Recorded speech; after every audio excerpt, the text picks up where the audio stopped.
성도 여러분, 하나님께서 어떤 사람들을 불러내실 때 대부분의 사람들은 왜 그렇게 해야 하는지 이해하지 못합니다. 왜 이해하지 못할까요? 하나님께서 구원을 위해서 불러내시는데 사람들은 무엇을 봐요? 환경과 조건을 보는 것입니다. 그래서 혼돈에 빠지는 것입니다. 진리를 보면 가야 할 방향이 분명한데 그 진리가 있는 그곳의 환경과 조건을, 상황을 보면 아주 척박한 것이에요. 그래서 혼돈에 빠지는 것입니다. 누가 이 혼돈을 뚫고 그 길을 전진할 수 있을까요? 오늘 이것이 제가 나누려고 하는 말씀의 주제입니다.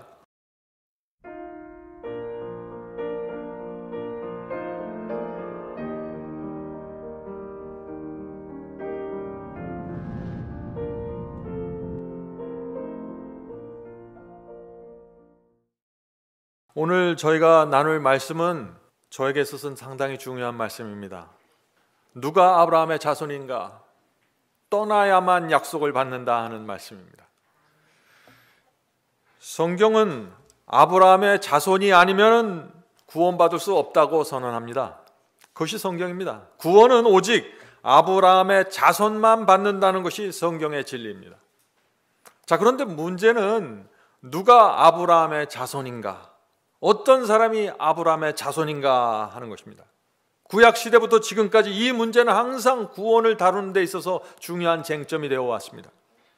유대인들은 자신들이 아브라함의 자손이기 때문에 구원받았다고 주장했습니다. 그런데 예수님과 제자의 이 바리새인 사이에서 나누었던 이 대화를 살펴보면요, 우리가 중요한 진리를 보게 됩니다. 자, 그 말씀을 볼까요? 요한복음 8장입니다. 요한복음 8장 32, 39절입니다. 예수께서 말씀하십니다. 진리를 알지니 진리가 너희를 자유케 하리라. 지금 예수께서는 진리가 자유케 한다고 말하는데 이 말씀에 대해서 바리새인들이 놀라운 답변을 하죠. 저희가 대답하되 우리가 아브라함의 자손이라 남의 종이 된 적이 없거늘 어찌하여 우리가 자유케 되리라 하느냐. 지금 바리새인들은 예수님의 말씀 전혀 이해하지 못하는 것입니다. 바리새인들에게 있어서 구원은 아브라함의 혈과 육을 받는 것입니다. 그래서 예수님께 이렇게 말하는 것이죠. 우리는 이미 구원받았는데, 아브라함의 자손이기 때문에 이미 구원받았는데 왜 우리에게 자유가 필요합니까? 라고 말하는 것입니다. 그때 예수께서 39절에서 놀라운 진리를 선포합니다. 예수께서 가라사대 너희가 아브라함의 자손이면 아브라함의 행사를 할 것이오늘. 성도 여러분, 이 예수님의 이 말씀은 그 당시 유대 교회에 있어서는 핵폭탄과 같은 말씀입니다. 유대 교회가 믿던 구원론은 아브라함의 혈과 육을 받으면 무조건 구원이 개런티 된다고 생각했는데 예수께서는 그런 건 다 소용없다고 하시는 것입니다. 너희가 정말 아브라함의 자손이면 아브라함 자손처럼 살아야 될 것이 아니냐, 아브라함의 자손처럼 행할 것이 아니냐, 이렇게 지금 말씀하시는 것입니다. 성도 여러분, 그 당시 유대 교회가 가르쳤던 복음과 예수께서 가르쳤던 복음은 전혀 다른 것입니다. 똑같은 성경을 말하고 똑같은 아브라함을 말하고 똑같은 구원을 말하는 것 같은데 전혀 다른 것이었습니다. 그래서 사람들이 혼돈하는 것입니다. 여러분 아십니까? 오늘날도 정확하게 똑같은 문제가 반복되고 있는 것입니다. 누가 아브라함의 자손인가 하는 문제에 대해서 말이죠. 갈라디아 3장 28절 29절이 오늘날 크게 이슈가 되는 성경절입니다. 갈라디아 3장 28절 29절. 너희는 유대인이나 헬라이나 종이나 자주자나 남자나 여자나 다 그리스도 안에서 하나니라. 너희가 그리스도께 속한 자면 곧 아브라함의 자손이요 약속대로 유업을 이을 자니라. 지금 바울이 누가 아브라함의 자손이라고 지금 말하고 있습니까? 그리스도께 속해야만 아브라함의 자손이요 유업을 받는다고 지금 말하는 것입니다. 혈과 육은 아무 소용없다는 것이죠. 자, 그런데 오늘날 교회 안에서 이 말씀의 논쟁이 치열한 것입니다. 많은 분들이 이렇게 생각하는 것입니다. 우리는 예수님을 믿습니다. 우리는 그리스도 안에 있습니다. 그러므로 우리는 아브라함의 자손입니다. 우리는 아브라함의 자손이므로 반드시 하늘을 유업으로 받을 것입니다. 성도 여러분, 이런 생각에 문제가 있습니까? 맞는 것 같기도 하고 틀리는 것 같기도 하죠. 큰 문제가 있는 것입니다. 예수께서 주신 진리가 무엇인가요? 예수께서는 아브라함의 자손이면 아브라함처럼 살아야 한다고 그랬고 아브라함의 자손이면 아브라함처럼 행해야 한다고 말하고 있는 것입니다. 이 말씀이 빠져버린 것입니다. 믿기만 하면 아브라함의 자손이 된다고 다들 생각하고 있죠. 성도 여러분, 그래서 오늘 우리는 아브라함이 어떻게 살았는지 좀 살펴보려고 하는 것입니다. 아브라함의 생애를 살펴보면은요, 누가 아브라함의 자손인지 또 우리가 어떻게 살아야 할지가 정확하게 보이는 것입니다. 자, 오늘 좀 그 말씀을 살펴보죠. 창세기 12장 보겠습니다. 창세기 12장 1절입니다. 예수께서 아브라함에게 이르시되 너는 너의 본토 친척 아비 집을 떠나 내가 네게 지시할 땅으로 가라. 성도 여러분, 고향을 떠나는 거 쉬운 것 같죠? 이게 그 얘기가 아닙니다. 아브라함이 이 부르심을 받았을 때 70세가 넘었습니다. 70대였습니다. 적은 나이가 아닙니다. 고향에서 모든 것이 안정되었을 나이입니다. 그런데 하나님께서 그곳을 떠나라고 하는 것입니다. 아브라함에게 고향과 친척을 떠나는 것이 쉬웠을까요? 아브라함의 고향은 갈대아 우르였습니다. 거기서 자랐습니다. 그곳은 비옥한 최고의 땅이었습니다. 갈대아 우르는요, 두 강을 끼고 그 사이에 있었던 옥토였습니다. 그래서 지리학적으로 메소포타미아라고 그것을 부르는 것입니다. 누구나 그곳에 살고 싶어 했습니다. 미국이나 한국이나 사람들이 살고 싶어하는 선호하는 지역이 있어요. 교육과 문화와 경제가 좋은 도시, 사람들이 선호하는 지역입니다. 갈대아 우르는 그런 곳이었습니다. 하나님께서는 이 아브라함의 그런 땅을 포기하고 네가 이 땅에서 쌓아놓은 모든 것들을 다 포기하고 떠나라고 하는 것입니다. 성도 여러분, 하나님의 부르심이 무엇인가요?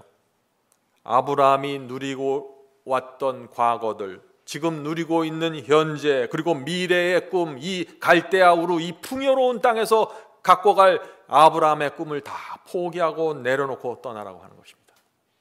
자, 그런데 하나님께서 무엇을 위해서 그것을 포기하라고 하시는 것일까요? 참 놀라운 것은요, 하나님께서 내가 너에게 복을 주기 원하니까 그것을 떠나라고 말씀하시는 것이에요. 참 이상하죠? 이해되지 않는 장면입니다. 성도 여러분, 우리는 아브라함이 받았던 시험이 무엇인지 좀 알아야 되는 것입니다. 그래야만 우리가 아브라함이 자손이 된다는 것이 어떤 경험인지 이해할 수 있는 것이죠. 갈대아 우르가 어떤 곳이었을까요? 갈대아 우르는 돈이 넘치는 상업도시였습니다. 문화 수준이 높고 편안한 삶을 즐길 수 있는 곳이었습니다. 서울에는 한강이 흐르죠. 갈대아 우르는 양옆에 두 개의 큰 강이 흐르는 아주 풍요로운 곳이었습니다. 그런데 그 강 저쪽 땅으로 넘어가면은 완전히 달라집니다. 그 땅 저쪽 편으로 넘어가면은 수리아와 팔레스타인이었는데 그곳으로 가면 상황은 전혀 달라지는 것입니다.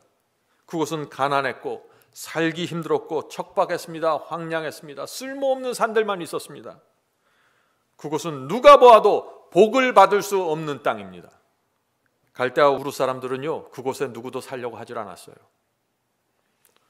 그런데 하나님께서 아브라함에게 내가 너에게 복을 주려고 하는데 이곳을 떠나 저쪽으로 건너가라고 말씀하시는 것입니다. 아브라함의 상황이 이해가 되십니까? 아브라함이 어떤 결정을 했는지 우리가 알아야 되는 것이에요. 평생 함께 살아왔던 친척들과 친구들과 관계도 다 끊어지게 됩니다. 갈대아 우르에 평생 쌓아왔던 자신의 모든 공로들이 사라지는 것입니다. 75세의 노인에게 정말 쉽지 않는 결정이 온 것입니다. 성도 여러분, 하나님께서 누구를 부르실 때 사람들이 전혀 그 부르심을 이해할 수 없는 부르심이 오는 것입니다. 그래서 사람들이 혼돈하는 것입니다. 하나님께서 왜 아브라함에게 고향을 떠나라고 하셨을까요? 갈대아 우르는 우상 숭배자들이 지배하고 있었습니다. 아브라함에게 악한 영향을 미쳤던 것들이 그곳에 잔뜩 있었습니다. 그래서 하나님께서 그를 분리시키기 원하셨던 것입니다. 하나님께서는 지금 아브라함에게 놀라운 특별한 훈련을 시키셔야 하는데 고향에 있는 친척들과 친구들 중 누구도 하나님의 진리와 하나님의 인도하심을 이해할 수 있는 사람은 없었던 것입니다. 아브라함이 하나님의 말씀대로 순종하려고 하면 다 옆에서 붙잡으려고 하는 사람들만 있는 것이에요. 그래서 분리시키는 것입니다. 그들은 다른 신을 섬기고 있었습니다. 아브라함이 그들의 동의와 지지를 받으면서 하나님의 인도하심을 받을 수 없는 곳이 바로 갈대아 우르였습니다. 그래서 하나님께서 이 아브라함을 불러내시는 계획을 세우신 것입니다. 그것은 완전한 계획인데 그것은 떠나라는 계획입니다. 분리하라는 계획입니다. 하나님께서 왜 그런 계획을 세우셨을까요? 창세기 12장 2절 3절에 이어집니다. 창세기 12장 2절 3절. 내가 너로 큰 민족을 이루고 네게 복을 주어 내 이름을 창대케 하리라. 너는 복의 근원이 될지라. 너를 축복하는 자에게는 내가 복을 내리고 너를 저주하는 자에게는 내가 저주하리니 땅의 모든 족속이 너를 인하여 복을 얻을 것인지라 하신지라. 성도 여러분, 하나님께서 왜 이 아브라함을 불러내셨나요? 엄청난 복을 주기 위해서 불러내시는 것입니다. 그를 통해서 큰 민족을 이루겠다고 하시는 것입니다. 갈대아 우르와는 비교할 수 없는 엄청난 복이죠, 이것은. 그런데 문제는 그 불러내시고 가라고 하시는 곳을 바라보면 아주 척박하다는 것입니다. 전혀 복을 받을 것 같지 않죠. 사람들이 전혀 인정하지 않는 것입니다. 성도 여러분, 하나님께서 어떤 사람들을 불러내실 때 대부분의 사람들은 왜 그렇게 해야 하는지 이해하지 못합니다. 왜 이해하지 못할까요? 하나님께서 구원을 위해서 불러내시는데 사람들은 무엇을 봐요? 환경과 조건을 보는 것입니다. 그래서 혼돈에 빠지는 것입니다. 진리를 보면 가야 할 방향이 분명한데 그 진리가 있는 그곳의 환경과 조건을, 상황을 보면 아주 척박한 것이에요. 그래서 혼돈에 빠지는 것입니다. 누가 이 혼돈을 뚫고 그 길을 전진할 수 있을까요? 오늘 이것이 제가 나누려고 하는 말씀의 주제입니다. 성도 여러분, 주님을 따른다는 것이 무엇일까요? 주님께서 진리를 보여주시면서 사람들을 인도하시는데 그 진리가 인도하는 대로 가는 것입니다. 진리 하나 보여주시면 한 발자국 가는 것입니다. 진리가 움직이는 대로 따라가는 것입니다. 주께서 인도하시는 길이 내 주변에 있는 사람들과 내 가족들이 인정하고 지지하는 길이면 아무 문제가 없습니다. 그런데 어떤 때는 내 주변 사람들 중 단 한 사람도 이해하지 못할 수 있는 것입니다. 어떤 때는 나라 전체, 내가 살고 있는 나라 전체에서 한 사람도 나를 이해하지 못합니다. 그런 일들이 있을 수 있을까요? 다니엘과 세 친구들이 그런 경우 아닙니까? 그들이 풀무불에 들어가려고 결정했을 때 바벨론 제국 전체와 그와 함께 노예로 잡혀온 히브리인 전체가 이해하지 못했습니다. 그들의 순종을 이해하지 못했습니다. 주님을 따른다는 것은 그런 것입니다. 성도 여러분, 이제 곧 짐승의 표 환란이 오죠. 누가 우리를 이해할까요? 지구 전체에서 얼마나 많은 사람들이 우리를 이해할까요?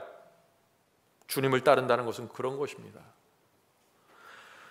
성도 여러분, 아브라함이 고향 땅을 떠났을 때가 바로 그런 상황이었다는 것이죠.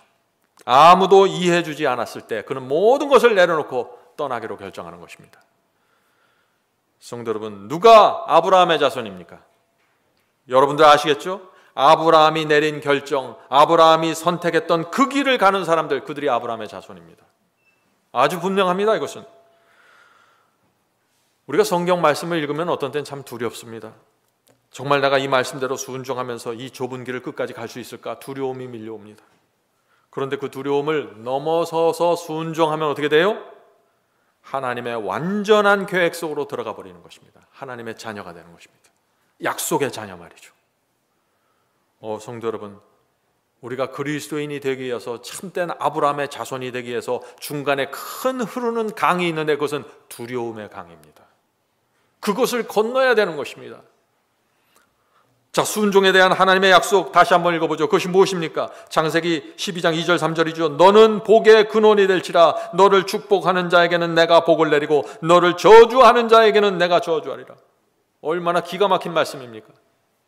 하나님께서 부르실 때 갈대아 우르를 떠나는 사람들, 이 복에 들어간다는 것입니다. 엄청난 보호하심으로 들어가는 것이죠. 자, 그런데 여기 이상한 말씀이 있습니다. 왜 아브라함을 누구든지 저주하면 그 사람은 저주를 받는다고 하나님께서 말씀하셨을까요? 아브라함은 말씀 때문에 고향을 떠난 사람입니다. 모든 것을 놓고 하나님의 계획 속으로 들어가 버린 사람이에요.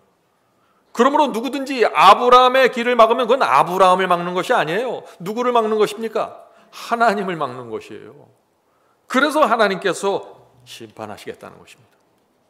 성도 여러분, 하나님을 대적하고 막으면요 반드시 심판받습니다. 이 세상에서 심판받지 않으면 하늘 심판대 앞에 가서 결국은 받게 되는 것입니다.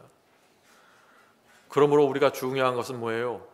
하나님의 계획 속으로 들어가는 것입니다.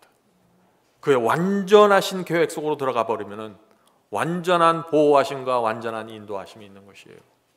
그런데 그 앞에 뭐가 흘러요? 갈대아 우르라는 그 강을 넘어야 되는 것입니다. 많은 사람들이 그 강을 넘지 못해서 주저앉아 있는 것이에요. 순종하지 못하는 것입니다. 자, 이제 신약 성경에서 말하는 아브라함을 좀 보죠. 신약은 아브라함의 신앙을 어떻게 말하고 있는지 한번 보겠습니다. 히브리서 11장 보겠습니다. 히브리서 11장은 어떤 장인가요? 믿음의 장이죠. 히브리서 11장 8절부터 10절입니다. 한 절씩 읽어가겠습니다. 믿음으로 아브라함은 부르심을 받았을 때 순종하여 장래 기업으로 받을 땅에 나갈새 갈 바를 알지 못하고 나갔으며. 이것은 놀라운 말씀입니다. 아브라함은 하나님께서 떠나라고 했을 때 어디로 가야 될지 몰랐습니다. 하나님께서 떠나라고만 하셨는데 하나님의 마음속에 있는 그 의도와 목적과 전체 그림을 보지 못했습니다. 그런데 떠났습니다. 이것이 중요한 것입니다. 깨달은 대로 움직여야 되는 것입니다. 많은 사람들이 성경을 공부하면서 이런 얘기를 해요. 제가 전체 그림을 볼 때까지 저는 움직이지 않겠습니다. 자, 그건 아브라함의 자손이 아닙니다. 아브라함의 자손은 하나님께서 주신 말씀 하나 보면 하나 움직여가는 사람입니다. 하나에 순종하는 사람에게 주님께서 둘을 주시는 것입니다. 계속해서 읽어보죠. 믿음으로 저가 외방에 있는 것 같이 약속하신 땅에 우거하여 동일한 약속을 유업으로 함께 받은 이삭과 야곱으로 더불어 장막에 거하였으니. 자, 성도 여러분, 오늘 우리가 말씀 중에서 우리가 집중해야 될 것은 이것이에요. 아브라함은 외국인과 나그네처럼 살았다는 것입니다. 갈대아 우르를 떠난 이후에 그는 계속해서 나그네였고 순례자였습니다. 고향을 떠났을 때 그는 어디를 가든지 외국인이었습니다. 성도 여러분, 여러분은 혹시 외국에 나가서 살아본 적이 있어요? 저는 오래 살았습니다. 아무리 오래 살아도 외국은 내 고향이 될 수 없는 곳입니다. 아무리 오래 살아도 낯섭니다. 문화가 다르고 말이 다르고 생각이 다릅니다. 성도 여러분, 이 아브라함에게 갈대아 우르를 떠난 이 아브라함에게 이 세상은 그런 곳이었습니다. 그는 항상 하늘에 대한 그리움만을 갖고 살 수밖에 없었습니다. 그것이 10절입니다. 10절 보겠습니다. 10절은 킹제임스 성경으로 읽겠습니다. 이는 왜냐하면 아브라함이 기초들이 있는 한 성을 바랐기 때문이라. 그 성의 건축자와 만드신 분은 하나님이시라. 아브라함이 나그네와 순례자로서 살았는데 그 이유가 무엇이에요?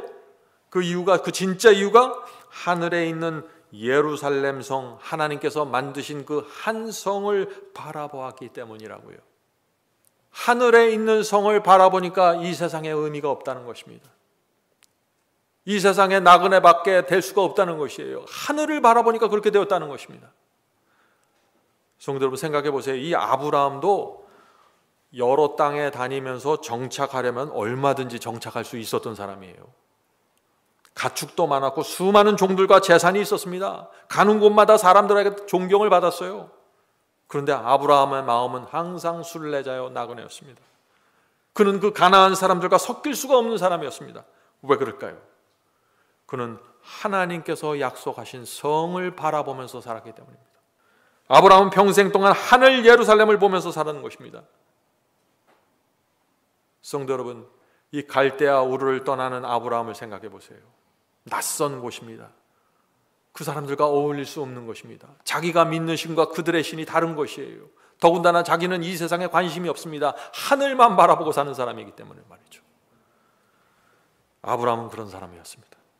아브라함의 자손이 누굽니까? 그런 사람들이 난 것입니다. 아브라함은 이 세상에서 만족할 수 없는 사람이었습니다. 왜요? 그는 가장 풍요로운 갈대아 우르를 포기했기 때문이죠. 그 주변에서 갈대아 우르보다 더 좋은 곳은 없었습니다. 아브라함은 편안한 삶을 위해서 떠난 것이 아니에요. 재물과 성공이 목적이 아니었습니다. 재물과 성공이 목적이었으면 그는 갈대아 우르에 남아 있어야 되는 것이에요. 가장 좋은 것을 내려놓은 아브라함. 그래서 그의 마음속에는 세상에 대한 미련이 없는 것입니다. 우리도 그런 사람이 되어야 되지 않을까요? 이 세상에 대한 미련과 애착심을 내려놓은 사람들, 그들이 진리 안에서 자유롭게 살 수 있는 사람들입니다. 미련과 애착심에 붙잡혀 있으면 자유를 잃어버리게 되는 것입니다. 자, 아브라함은 오직 하나만 보면서 살았습니다. 그것이 무엇이에요? 히브리서 11장 6절입니다. 히브리서 11장 6절. 하나님께 나아가는 자는 반드시 그가 계신 것과 또한 그가 자기를 찾는 자들에게 상 주시는 이심을 믿어야 할지니라. 성도 여러분, 아브라함이 죽을 때까지 바라본 것이 뭐예요? 자기에게 상 주시는 하나님을 바라본 것입니다. 어떤 상입니까? 하나님께서 예루살렘 성을 활짝 열어놓고 하늘 예루살렘 도성을 활짝 그 문을 열어놓고 자기를 기다리시는 그 상입니다. 성도 여러분, 우리도 그 상을 바라보면서 살아야 하는 것입니다. 그것이 아브라함의 자손입니다. 아브라함은 이 땅에서 외로웠습니다. 왜 외로웠을까요? 가축도 많고 양들도 많았는데 재산이 많았는데 아브라함은 그런 것에 만족할 수 없었습니다. 하늘에 대한 그리움만 그 마음속에 있었습니다. 어디를 가나 그래서 이 땅에서는 외로웠던 것입니다. 성도 여러분, 이 땅에서 아무리 재산이 늘고 성공해도 그것은 우리 마음에 만족을 줄 수 없는 것입니다. 마음이 허전합니다. 아무리 주머니에 많이 넣어도 허전해요. 왜요? 우리는 하늘 도성을 그리워하기 때문에 그런 것이에요. 이 땅은 고통의 연속입니다. 한 문제를 해결하고 나면 또 다음 문제가 다가옵니다. 그것이 제 인생이었어요. 이번에서 하나님께서 이번 고비만 넘겨주면 내가 내 인생에 평안이 오겠지. 잠시뿐이었습니다. 또 다른 고통과 또 다른 문제가 또 왔습니다. 그것이 인생입니다. 성도 여러분, 그래서 우리가 이 땅에서 하나님께서 주시는 모든 약속하신 복을 받는다고 할지라도 그것은 잠시예요. 건강의 복, 자녀의 복, 재물 복을 다 받는다고 할지라도 그것은 잠시입니다. 예수께서 재림하시면 우리는 더 나은 본향을 향해서 가야 될 사람들입니다. 성도 여러분, 하늘을 우리가 잊어버리면은요, 그 다음에부터는 어디로 갈까요? 우리가 애굽을 향해서 가게 됩니다. 하나님께서 이스라엘 백성을 애굽에서 구원해서 광야로 불러냈습니다. 그들을 구름 기둥과 불 기둥으로 인도하시면서 날마다 만나를 주셨습니다. 그들 마음속에 불평이 있을 수가 없는 것입니다. 그런데 이스라엘 백성이 어떻게 됐나요? 자신들이 하나님께서 약속하신 그 가나안을 향해 가고 있다는 사실을 잊어버렸습니다. 그래서 사람들이 자꾸 다시 애굽으로 돌아가고 싶다고 말하기 시작하는 것입니다. 참 이상하죠? 하나님께서는 이들에게 지상 최고의 복을 지금 준비하고 인도하고 계시는데 그 사람들은 애굽의 고기 까마를 그리워하는 것입니다. 하늘의 만나를 먹으면서 불평하는 것입니다. 성도 여러분, 하나님의 인도하심에 대한 불평이 있습니까? 왜 나를 이런 곳으로 인도했냐는 불평이 있나요? 하나님의 말씀에 대한 불평이 있습니까? 불평이 있다는 것은 우리 속에 애굽을 그리워하는 마음이 있는 것이 아닐까요? 우리는 이 점에 있어서 정직해야 됩니다.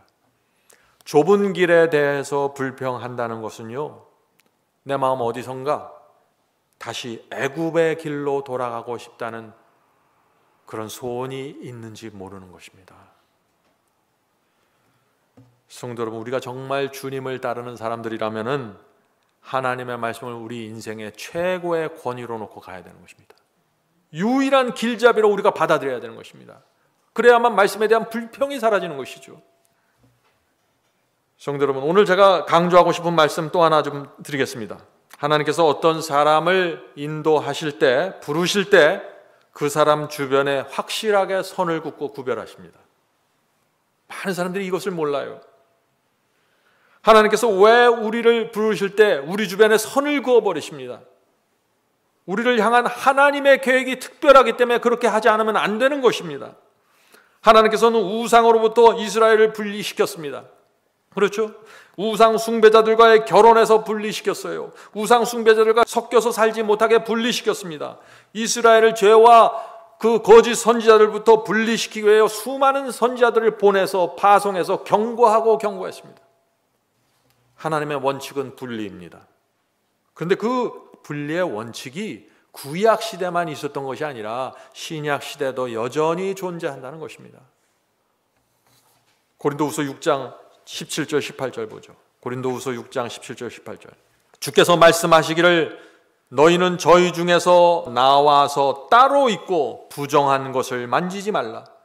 내가 너희를 영접하여 너희에게 아버지가 되고 너희는 내게 자녀가 되리라. 전능하신 주의 말씀이니라. 성도 여러분, 우리가 이 세상에 살 때 같이 살아가는 것처럼 보이지만 따로 나와서 분리되어 있어야 되는 것입니다. 그것이 신앙입니다. 하나님께서 우리를 부정한 것들로부터 분리하라고 명령하십니다. 근데 사탄은 어떻게 해요?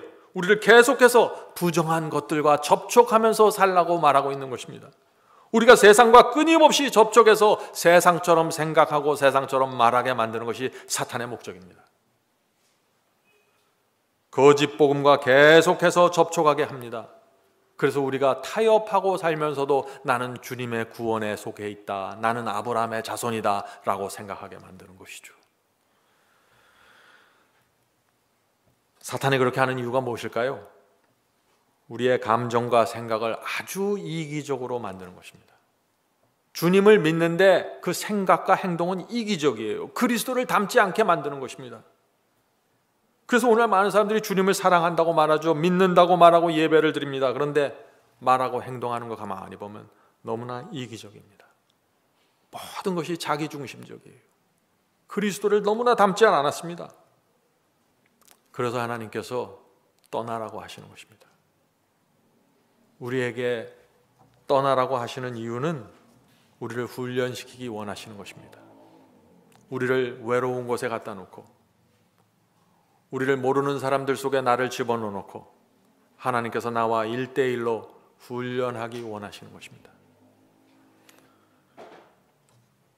성도 여러분, 우리 각자에게 갈대아 우루가 있습니다. 여러분들 그걸 아십니까?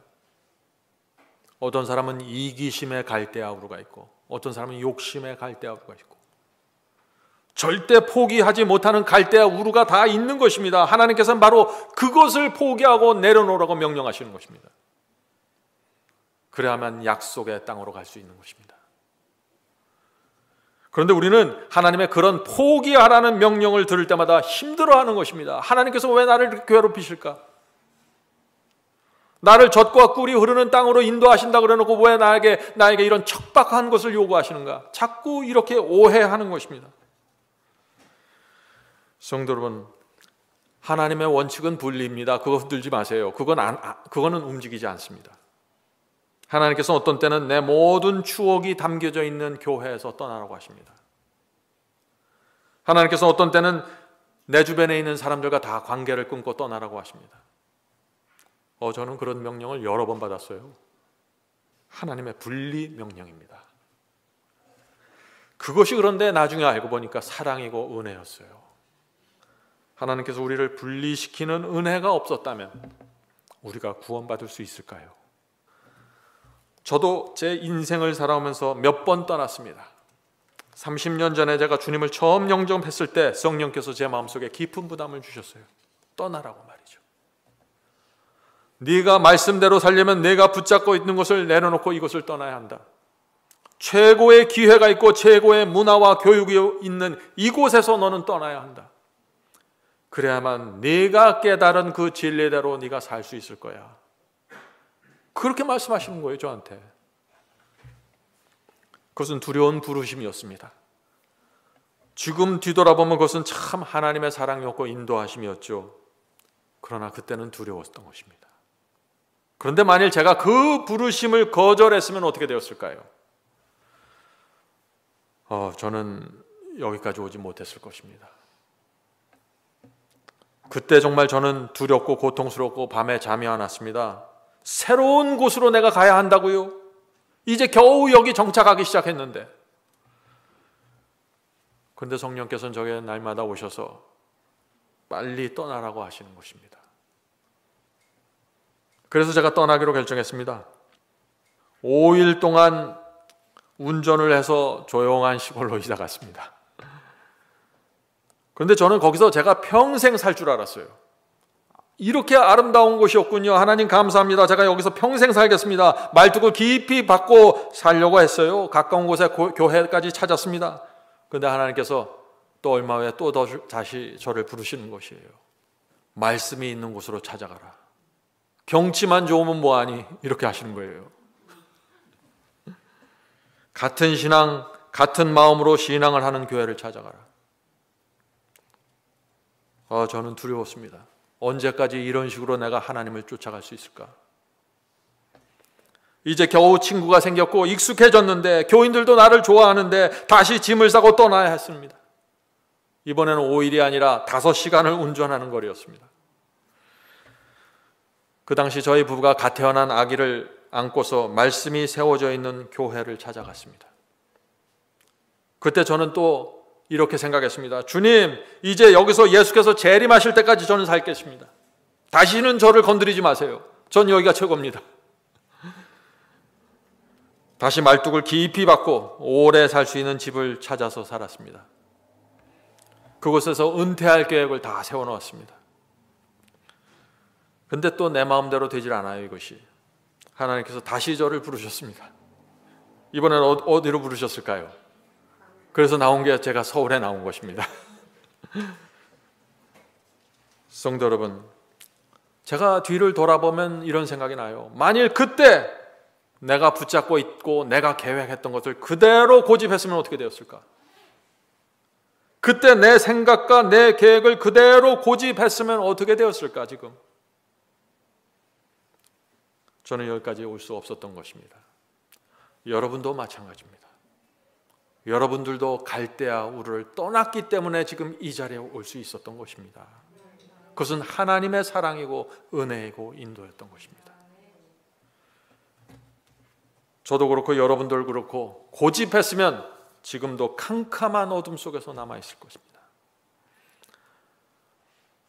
제가 지난 세월을 되돌아볼 때마다 감사한 것인데 그것이 무엇이냐면요, 한 곳에서 다른 곳으로 움직이고 떠날 때마다 하나님의 말씀 때문에 제가 떠났다는 것입니다. 전 풍요로움을 찾아서 떠난 적이 없어요. 저쪽에 가면은 장사가 잘 된다, 농사가 잘 된다, 이런 것은 제 관심이 없었습니다. 제 성품도 부족하고 신앙도 부족하지만 제 인생에서 가장 중요했던 것은 진리였습니다.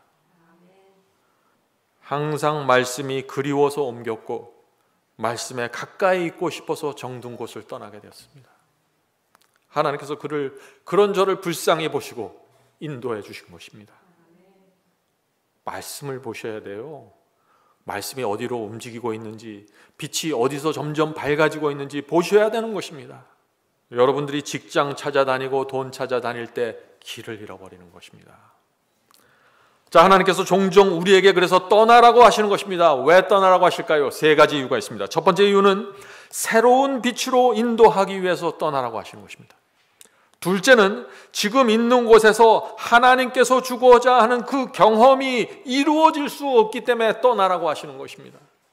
셋째는 이 세상에 내가 깊이 뿌리 내리지 못하게 막기 위해서 우리를 자꾸 이쪽 저쪽으로 옮겨주시는 것입니다. 그래서 자리 잡을만 하면은 옮겨주시고 하늘 바라보게 해주시는 것입니다. 그것이 은혜입니다. 성도 여러분, 우리의 타락한 이 본성은 다 마찬가지예요. 편하면 순종하지 않습니다. 내가 원하는 것을 모두 붙잡고 있는 상태에서는 간절함이 사라져버리기 때문입니다. 하나님께서 우리를 변화시키기 위해서는 어쩔 수 없이 외로움과 어려움이라는 고통의 시간을 허락하실 수밖에 없는 것입니다. 그래서 떠나라고 하시는 것입니다. 그래서 분리하라고 말씀하시는 것이에요. 성도 여러분, 생각해 보세요.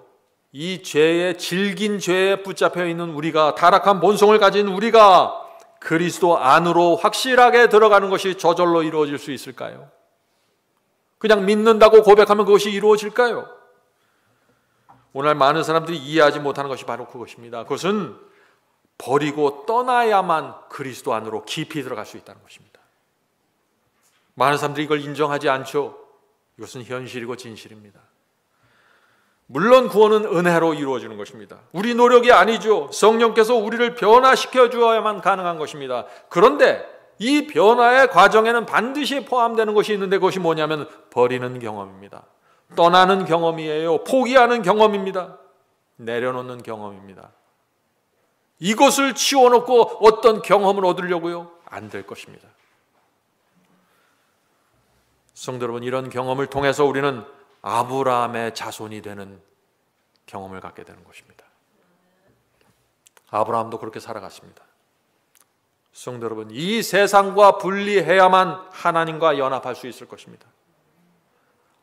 아브라함이 갈대아 우르를 떠났을 때 약속의 땅에 들어갔었죠. 그런 것처럼 떠나는 경험과 구원의 약속은 동시에 이루어지는 것입니다. 왜 그럴까요? 우리가 이 죄악 세상에서 살고 있기 때문이에요. 아무것도 포기하지 않고 떠나지 않고 분리하지 않은 채 구원받을 수 있는 사람은 이 지구에 한 사람도 없습니다. 사탄이 그렇게 되도록, 그렇게 쉽게 구원받을 수 있도록 내버려 두질 않아요. 잊지 마세요. 지금 하나님과 사탄의 전쟁이 벌어지고 있는 것입니다. 우리가 지금 하나님께로 가려고 하는데 사탄이 내버려둬요. 그래서 하나님께서 떠나라는 결단을 내리라고 호소하시는 거예요. 분리하라고 명령하시는 것입니다. 성도 여러분, 오늘 많은 사람들이 걸려있는 문제가 보이십니까? 오늘 이 시간에 여러분은 그것을 보셔야 되는 것입니다. 한 발은 세상에 두고 다른 발은 주님께 두려고 합니다. 그것이 오늘날 교회의 모습이에요. 두 주인을 섬기면서 내가 구원받겠습니다. 그 길을 보여주십시오. 이것이 사람들의 요구입니다. 인간의 죄된 본성은 이 세상에서 재미있게 살면서 재미를 보면서 하늘의 유업도 받으려고 하는 것이죠. 누구나 그런 생각을 갖습니다. 그런데 하나님께서는 그런 시도를 허용하지 않으십니다. 왜요? 이것은 하나님과 사탄의 전쟁이에요. 이쪽 아니면 저쪽입니다. 중간은 없는 것입니다. 양다리가 없는 것이에요. 그래서 떠나야 하는 것입니다. 그래서 하나님께서 우리에게 요구하시는 것이에요. 너희가 약속의 유업을 받으려면 갈대아 우르를 떠나라. 내가 지시하는 곳으로 가라. 이것이 하나님께서 우리를 구원하시는 방법입니다. 자, 이제 오늘 말씀의 결론으로 들어가겠습니다. 자, 히브리서 11장 13절 보겠습니다. 히브리서 11장을 오늘 살펴보면서 말씀을 마칩니다. 히브리서 11장 13절 킹 제임스 성경으로 읽겠습니다. 이 사람들 히브리서 11장에 나오는 믿음의 조상들이죠. 이 사람들은 다 믿음 안에서 죽었으며 약속하신 것을 받지 못하였으되. 자, 믿음의 조상들은 모두 믿음대로 살다가 죽었습니다. 그런데 약속을 받지 못했다고 했습니다. 그 약속이 무엇인가요? 젖과 꿀이 흐르는 가나안 땅입니까? 아니죠. 이분들이 원했던 것은 땅이야. 이 지상의 땅이 아니에요. 하늘 가나안을 말하는 것입니다. 하늘 새 예루살렘을 원했던 것입니다. 그래서 이 땅에서 순례자로 살아가게 된 것이죠. 계속해서 읽겠습니다. 멀리서 그것들을 보고 확신하며 받아들였고. 자, 약속을 받지 못했어요. 약속하신 것을 받지 못했어요. 그런데 멀리서 하늘 도성을 바라보면서 살았다는 것입니다. 계속해서 읽겠습니다. 또 땅에서는 자기들이 나그네요 순례자라고 고백하였으니.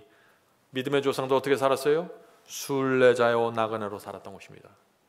오늘 말씀의 중요한 키포인트죠. 그런 것들을 말하는 자들은 자기들이 본향을 찾고 있음을 분명히 나타내느니라. 이 말씀이 무슨 뜻입니까? 교회에 수많은 사람들이 있는데 누가 하늘 본향을 가고 있다고 말할 수 있을까요? 이 땅에서 나그네요 순례자로 사는 성도들이라는 것입니다. 아브라함의 생에서 우리는 많은 교훈을 얻을 수 있습니다. 그런데 한 가지 분명한 것은 갈대아 우르에서 머무르면 안 된다는 것입니다. 편하고 좋은 것만 쫓아다니면 아브라함이 간 길을 갈 수가 없다는 것입니다. 한국도 미국도 잘 사는 나라입니다. 이 많은 나라들이 갖지 못한 큰 혜택을 받고 있는 나라들이죠. 편리한 것, 멋진 것, 부러운 것이 많은 나라입니다. 한국과 미국 다 그렇습니다. 이런 나라에 사는 그리스도인들 조심해야 합니다. 왜요? 갈대아 우르의 마음을 뺏겨서 떠나지 못하게 됩니다. 성도 여러분, 돈이 필요하죠. 그러나 그것은 필요해서 버는 것입니다. 학교 가서 공부해야 되나요? 그렇습니다. 그러나 필요해서 하는 것입니다. 갈대아 우르의 마음을 빼앗기면 안 되는 것입니다. 성도 여러분, 이 믿음의 조상들도 우리와 같은 성정을 갖고 계셨던 분들입니다. 뭐 특별하게 무슨 환상 속에서 살았던 분이 아니에요. 이 믿음의 조상들이 나그네와 순례자로 살았다고 했는데 처음부터 그렇게 산 것이 아니에요. 그들은 처음부터 그렇게 산 것이 아닙니다. 그들의 두 가지 경험이 있는 것입니다. 처음 경험은 하늘 예루살렘을 멀리서 바라보는 경험이고, 둘째 경험은 확신하고 들어가서 가깝게 바라보는 경험입니다. 오늘 이 말씀을 우리가 자세히 좀 살펴보러 갑니다. 자, 13절 다시 읽어보죠. 멀리서 그것들을 보고 확신하며 받아들였고. 믿음의 조상들도 처음에는 멀리서 하늘 도성을 바라보았습니다. 처음에는 하늘 도성이 저 멀리 있었기 때문에 실감이 나지 않았습니다. 그래서 이 믿음의 조상들도 처음에는 육신에서 충동과 욕망이 올라오면 마음이 흔들렸던 것입니다. 처음에는 이 땅의 말뚝을 깊이 박고 살고 싶은 충동이 올라오면서 마음이 흔들렸던 것입니다. 누구나 마찬가지죠. 그래서 아브라함과 야곱도 어떻게 해요? 창세기를 보면 어떤 모습이 나옵니까? 부족함이 나오고 유치함이 나오지 않습니까? 왜 그래요? 하늘 예루살렘을 멀리서 바라봤습니다. 실감하지 못했어요. 성도 여러분, 주님을 따라갈 때 누구나 마찬가지죠. 처음에는 정말 하늘이 있는 곳이 맞나요? 정말 성경이 이게 진짜입니까? 정말 예수께서 재림하실까요? 정말 이 놀라운 약속이 나에게 이루어질 수 있는 것입니까? 이렇게 계속해서 질문 던지고 의문을 갖고 따라가게 되는 것입니다. 처음에 다 그렇다는 것입니다. 하늘 도성을 그래서 멀리서 바라보는 것입니다. 그래서 마음이 자꾸 흔들리는 것입니다. 그 성이 내 것이라고 생각이 되는데 확신이 없는 것입니다. 그래서 신앙이 오르락내리락 하는 것이죠. 그런데 중요한 것은 믿음의 조상들이 거기서 멈춘 것이 아닙니다. 그들은 더 나갔습니다. 어디까지 나갔을까요? 13절 다시 읽어보죠. 멀리서 그것들을 보고 처음 경험입니다. 더 나갑니다. 확신하며 받아들였고. 성도 여러분, 우리도 확신하며 받아들이는 경험으로 나가야 되는 것입니다. 자, 어떻게 하면 우리가 확신하며 받아들이는 이 경험으로 들어갈 수 있을까요? 진리가 확실하게 내 마음속에 새겨져야 되는 것입니다. 하나님의 예언이 샛별처럼 분명하게 내 마음속에 떠올라 있어야 되는 것입니다. 다시 말해서 하나님의 말씀이 내 이성과 내 양심을 확실하게 설득해버려야 되는 것입니다. 왜냐하면 마음과 양심이 설득되면은 그 다음부터는 쉽게 흔들리지 않습니다. 애매하게 설득당했기 때문에 맨날 애매하게 믿는 것이에요. 영어 성경을 보면은요, 이 경험이 좀 더 분명합니다. 세 가지 경험으로 나눠서 설명합니다. 자, 13절 다시 영어 성경 번역으로 읽겠습니다. 13절. 멀리서 그것들을 봤고, 멀리서 새 예루살렘 성을 보면서 살았습니다. 멀리서 그것들을 보았고 확신하며, 이 확신하는 영어로 persuade입니다. 설득되었다는 것입니다. 내 마음이 하나님의 말씀으로 설득되어서 확신을 갖게 되었다는 것이에요. 무조건 믿는 것이 아닙니다. 믿습니다가 아니에요. 하나님의 말씀이 나를 설득했기 때문에 내 마음속에 확신이 세워진 것입니다. 그것이 믿음입니다. 확신하여 persuade, 그 다음에 소중히 간직하였으며, 영어로 embraced입니다. embraced가 뭔가요? 꼭 껴안았다는 것이에요. 누구에게도 뺏기지 않도록 꽉 껴안고 살았다는 것입니다. 처음엔 진리를 멀리서 바라보았는데 이젠 가까이 가서 들여다보니까 내 마음속에 그것이 완전히 확신이 되어버렸어요. 확신되었기 때문에 그것을 더 이상 누구도 빼앗길 수 없게 꽉 온몸으로 껴안고 살아가는 것입니다. 이것이 누구예요? 믿음의 조상들입니다. 누구예요? 아브라함의 자손들입니다. 소중히 간직하였으며 또 이 땅에서 외국인이요 순례자라고 고백하였느니라. 여기 세 번째 경험입니다. 뭐예요? confess입니다. 첫 번째 단계가 무엇인가요? persuade입니다. 말씀으로 마음이 설득되는 경험이 있어야 되는 것입니다. 두 번째, embraced입니다. 소중하게 간직하는 경험입니다. 세 번째 뭐예요? confessed. 고백하는 경험입니다. 무엇이라고 고백한다고요? 저는 이제 나그네요 순례자입니다. 저는 더 이상 이 땅의 사람이 아닙니다. 성도 여러분, 신앙이 무엇입니까? 말씀으로 나를 설득하는 것입니다. 확신하는 것입니다.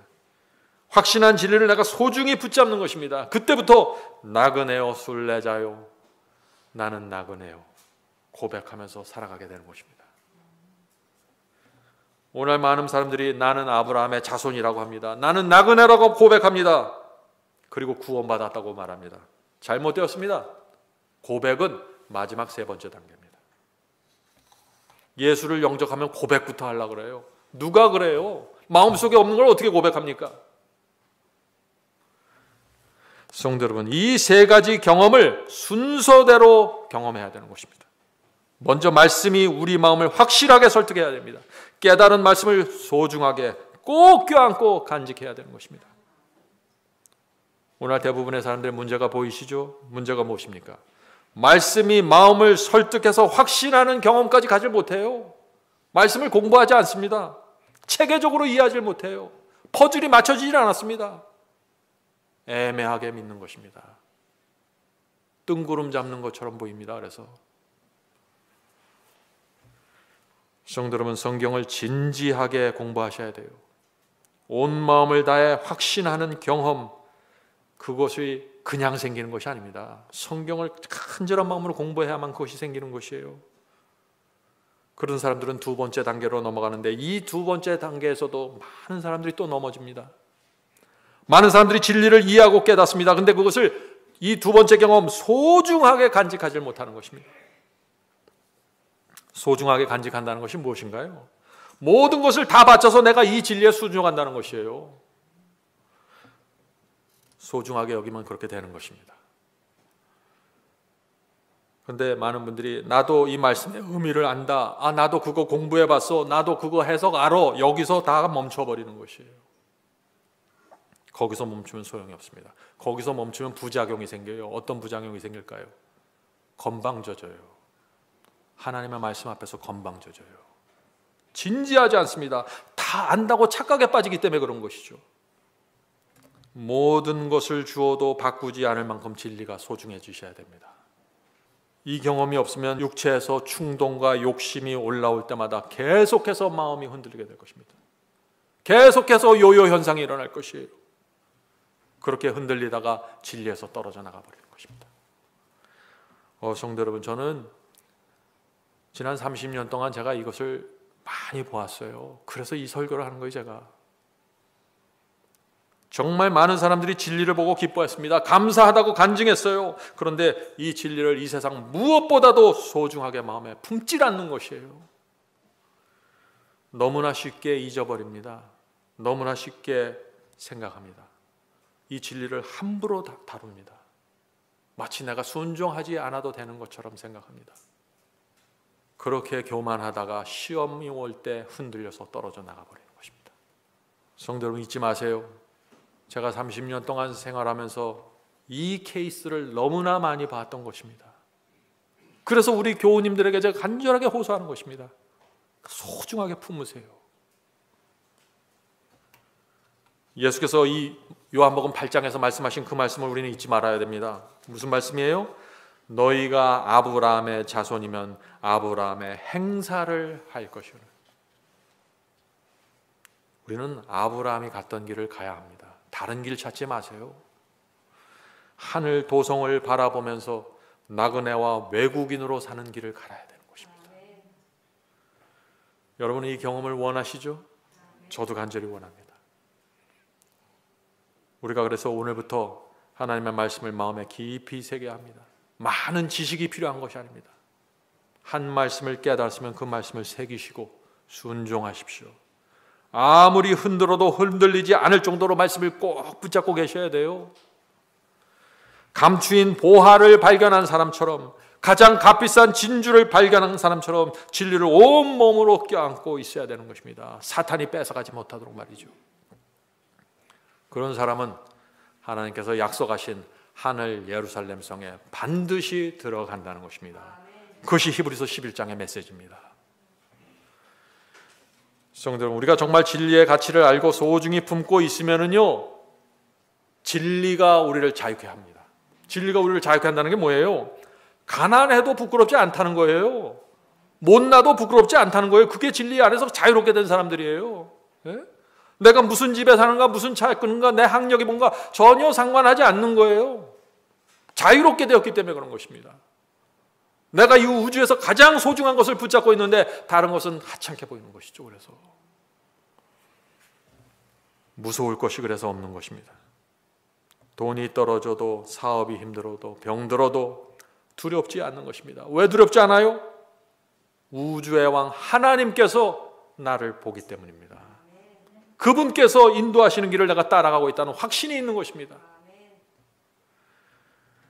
성도 여러분, 그래서 이 나그네들은요 위선자로 살지 않게 되는 것입니다. 자유가 있으면 그렇습니다. 나그네는 거짓이 없고 순수합니다. 그래서 나그네는 이렇게 고백합니다. 나는 그저 이 세상을 통과할 뿐입니다. 나는 이 세상에 매달리지 않습니다. 나는 나그네요 순례자입니다.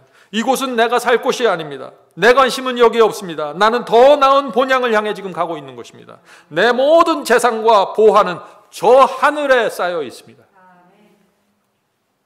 성도 여러분, 우리가 이런 간증을 할 수 있다면 세상이 감당할 수 없는 그리스도인이 되는 것입니다. 성도 여러분, 성경을 아는 것만으로는 부족합니다. 하늘 예루살렘에 대한 간절함이 있어야 되는 것입니다. 그것이 재림신앙입니다. 그것이. 히브리서 11장 13절 14절 보겠습니다. 히브리서 11장 13절 14절. 또 땅에서는 외국인과 나그네로라 증거하였으니 이같이 말하는 자들은 하늘 본향을 찾는 것을 나타냅니다. 무슨 뜻인가요? 이 말씀 아시겠죠?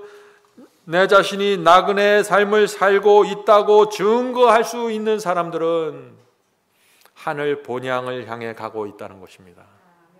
우리의 삶 속에 내가 나그네입니다, 순례자입니다 하는 증거가 있어야 돼요. 내 삶 속에 말이죠. 저희가 나온 바 본향을 생각하였다면, 이 땅을 말하는 것입니다. 나온 바 본향이라는 것은 이 땅을 말하는 것이에요. 그 땅을 생각하였다면 돌아갈 기회가 있으려니와. 무슨 뜻인가요? 믿음의 조상들에게도 그들도 다시 돌아갈 기회가 있었다는 것입니다. 모세도 애굽의 보좌로 돌아갈 수 있는 기회가 있었어요. 출애굽했지만 다시 돌아갈 수 있었어요. 원하기만 하면은. 그런데 돌아가지 않았다는 것이에요. 아브라함도 갈대아 우르를 떠났지만 돌아갈 기회가 있었습니다. 원하기만 하면은. 그런데 돌아가지 않았다는 것입니다. 우리도 돌아가지 말아야 됩니다. 돌아가면 끝입니다.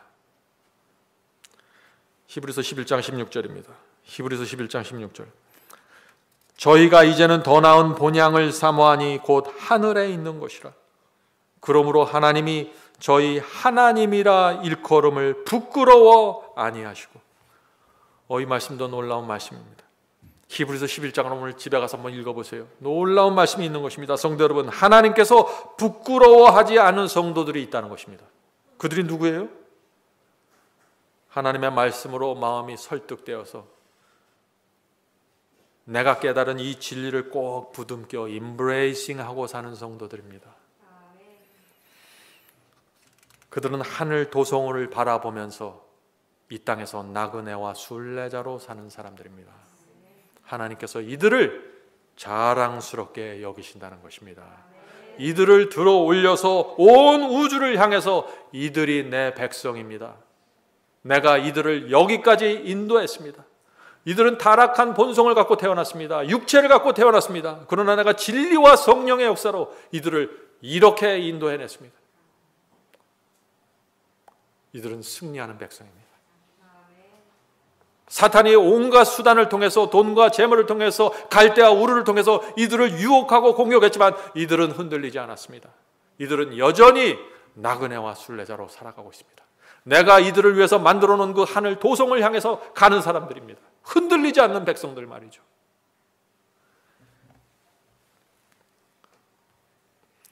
하나님께서 이런 백성들을 위해서 상을 준비하실까요? 반드시 준비하시죠. 16절입니다. 히브리서 11장 16절. 하나님이 저희 하나님이라 일컬음을 받으실 부끄러워 아니하시고 저희를 위하여 한 성을 예비하셨느니라. 이 성이 어떤 성이에요? 하늘 예루살렘 성입니다. 성도 여러분, 하나님께서 저희를 위해서, 저와 여러분을 위해서 한 성을 예비하셨습니다. 그 성은 전설이 아닙니다. 꾸며낸 얘기가 아니에요. 실제입니다. 성경은 하나님의 말씀이고 진리입니다. 반드시 성취될 예언입니다. 우리가 거기에 모든 것을 걸 수 있을까요? 걸 수 있습니다. 성도 여러분, 이 아브라함의 생애를 보면은요, 마지막 시대 우리가 살아야 될 생애입니다.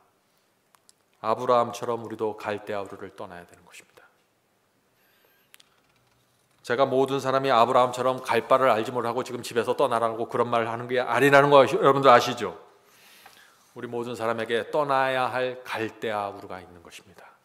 그것은 여러분만 아는 것입니다. 성령께서 저와 여러분에게 오늘 그것을 개인적으로 알려주시길 제가 간절히 바랍니다. 내가 무엇을 떠나야 되는지 말이죠. 우리 모두는 주님을 사랑합니다. 주께서 우리 속에서 생명으로 역사하고 임해 주시길 우리가 간절히 원합니다. 그런데 그 역사가 이루어지려면은 갈대아 우르에서 떠나는 결정을 해야 된다는 것입니다. 부장한 것과서 분리되어야 하는 것입니다. 그 경험이 필요한 것입니다. 아브라함이 갈대아 우르의 편안함에 도취되어서 그곳을 떠나지 않았으면 어떻게 됐을까요?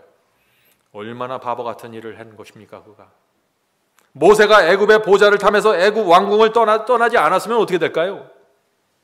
참 슬픈 일이 벌어지는 것입니다. 그들의 이름은 성경에 없었을 것입니다. 그들은 하늘 예루살렘에 들어가지 못하는 것입니다. 떠나야 됩니다. 분리하셔야 돼요. 중요한 것입니다. 이것은 성도 여러분, 떠나라는 하나님의 명령에 순종한 자들과 순종하지 않는 자들 사이에 엄청난 차이가 생기는 것을 여러분 보이십니까? 우리가 이 세상에 살지만 우리 눈을 그래서 하늘 성소에 계시는 예수께 돌려야 하는 것입니다. 거기에 우리의 모든 소망이 있는 것입니다. 우리는 말씀을 읽고 또 읽는 만큼 경험하려고 애써야 됩니다. 주님의 사랑과 능력을 점점 더 많이 경험하고 싶다는 소원이 우리에게 있어야 되는 것입니다. 그리고 경험한 만큼 우리가 진리를 강하게 부둥켜 안을 수 있는 것입니다. 경험하지 않으면 부둥켜 안으려도 잘 안 돼요, 이것이. 그래서 경험이 필요한 것입니다. 성도 여러분, 우리 스스로에게 물어보시기 바랍니다. 나는 지금 하늘 도성을 어디서 보고 있는지 말이죠. 멀리서 바라보는지, 정말 그것이 내 것인 것처럼 붙잡고 바라보는지 말이죠. 멀리서 보고 있습니까? 멀리서 보면 세상 욕심이 계속해서 올라와서 나를 고통스럽게 만들 것입니다. 마음이 자꾸 흔들리게 될 것입니다. 가까이 가야 됩니다.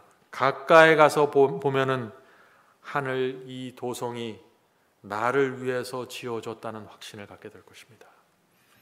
그러면 흔들리지 않게 되는 것입니다. 성도 여러분, 오늘부터 날마다 우리 이런 고백을 하면서 살게 되길 바랍니다. 이 세상은 나의 본향이 아닙니다. 하나님께서 나의 왕이십니다. 그리스도께서 곧 오실 것입니다. 예수께서 나를 위하여 처소를 준비하고 계십니다. 그 처소가 준비되면 나는 그곳으로 갑니다. 나는 그곳에 들어가서 살게 될 것입니다. 주님과 함께 영원히. 성령께서 우리 모두에게 이런 간증을 주시기를 제가 간절히 바랍니다. 하늘에 계신 저희들의 아버지, 우리 모두 이제 갈대아 우르에서 떠나게 도와주시옵소서. 눈에 보이는 갈대아 우르에서 떠나게 해주시고, 우리 속에 감추어져 있는 그 갈대아 우르에서도 떠나게 도와주시옵소서. 하늘에 계신 아버지, 우리가 멀리서 하늘 예루살렘 성을 바라보았지만은 이제부터는 더 가까이 가기를 원합니다. 정말 실감나게 하늘 도성 바라보기를 원합니다. 주여 도와주시옵소서. 먼저 말씀을 저의 마음속에 새겨주시고 그 말씀이 내 마음과 내 영혼을 확신시켜서 흔들리지 않도록 도와주시옵소서. 내가 확신한 그 진리를 온 마음과 몸으로 부둥켜 안고 살 수 있도록 도와주시옵소서. 온 힘을 다해 순종하도록 도와주시옵소서. 그렇게 하지 않으면 사탄이 공격한다는 사실을 저희가 압니다. 주여 저희를 지켜주시옵소서. 진리에서 분리되지 않도록 도와주시옵소서. 하늘에 계신 아버지, 저희가 이제 나그네로 살기를 원합니다. 나그네라고 고백하기를 원합니다. 성령께서 저희의 심령을 감동시켜 주셔서 진리에 대한 감사와 하나님의 은혜에 감동할 수 있도록 도와주시옵소서. 이 세상 모든 것들이 안개처럼 사라질 수 있도록 도와주시고 하늘 도성만 분명하게 우리 앞에 세워질 수 있도록 도와주시옵소서. 하늘에 계신 아버지, 하나님의 말씀을 간절한 마음으로 붙잡길 원합니다. 성령께서 이 시간에 우리 모두에게 역사해 주셔서 이제 거칠애로 하는 것이 아니라, 형식이 아니라 진심으로 붙잡을 수 있게 도와주시옵소서. 내 인생 그 어떤 것보다도 하나님의 말씀이 가장 높은 곳에 세워질 수 있도록 도와주시옵소서. 예수님의 이름으로 간절하게 기도드립니다. 아멘.